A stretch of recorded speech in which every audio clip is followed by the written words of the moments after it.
Xuyên suốt quãng thời gian đi học và đi thi đủ loại mọi kỳ thi thì mình sẽ phải cực kỳ khổ sở khi phải nhồi vào đầu rất là nhiều các phrasal verbs. Về thẳng ra là mình thực sự ghét chúng. Nhưng rồi mình đã vượt qua hết tất cả những chướng ngại vật sau khi nhận ra 5 tips người sẽ chia sẻ trong video này. Nếu nhận ra chúng sớm hơn, có lẽ quá trình học của mình sẽ hiệu quả và vui vẻ hơn rất là nhiều.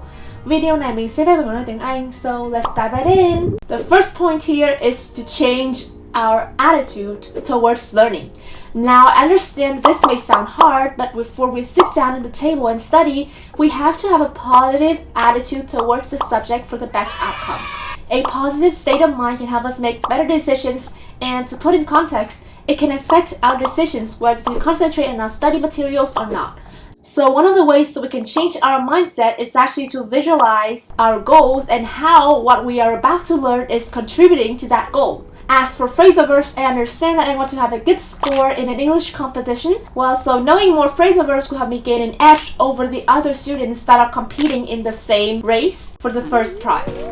Another way to manipulate our brain into liking the subject that we absolutely hate is to change our study settings. You can study outside, in your home garden, in your school's library, at the cafe, or simply alongside study with 3 videos on the internet. Personally, I love studying in the school library since seeing other people so happily immersed in their work also motivates me to have the same attitude. My second tip over here is to study by topic. This is a method that many teachers of mine have actually used to teach us new things. I personally hate this method at first since I think it is kinda industrialized and takes away the joy of learning spontaneously. However, with time, I have learned to embrace this method as it is one of the best way to equip ourselves with a good language foundation. Fun fact, our brain can memorize things better when we can make associations and connections between ideas. So one of the ways that we can apply this method is to divide the phrasal verb list that we desperately need to memorize into different topic groups, like one for describing actions, one to describe relationships, another to associate with daily life, while the list actually goes on and on. Moving on to the third point is to revise and revise again. Now it has been proven again and again that we have to revise and revise to actually move information from the short-term memory to the long-term memory.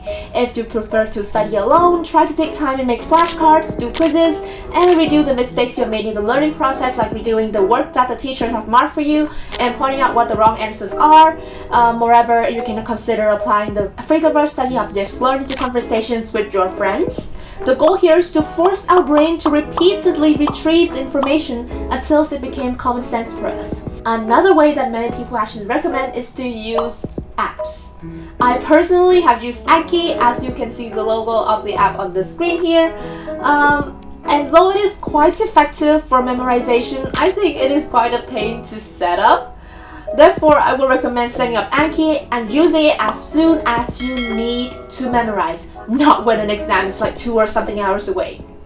For the fourth tip here is actually no cramming, please, no cramming. As for the cons of cramming, unfortunately, I have learned it the very hard way. It was when I felt pressure to cram for phrasal verbs for a very important exam, and I only have a few weeks left and realized that I needed to have more phrasal verbs in my brain to ensure that one of them will actually appear on the test. I crammed day and night for that. However, in the morning that I took the exam, I could not recall a single thing that I've crammed when a question with phrasal verbs popped out. Moreover, I was too sleepy by then to do the test to the best of my capability. The moral of the story here is that it is totally not worth it, and do not wish it on anyone trying to memorize phrasal verbs. And for the fifth tip, and also the last tip in this video, is to not compare yourself to others. Please do not compare yourself. Do not compare your learning process to other people.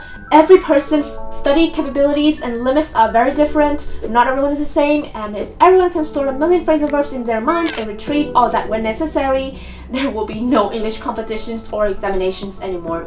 Just kidding. But seriously, we need to stop comparing our learning process with others. Trying to force yourself into learning a few more phrasal verbs in a day just because you feel pressure to do so will absolutely take away the joy of learning, completely rejecting the first tip I've shared in this video.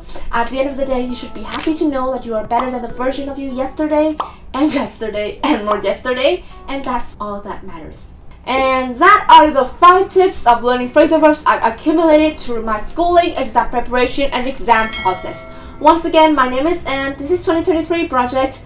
I hope to see you guys very soon.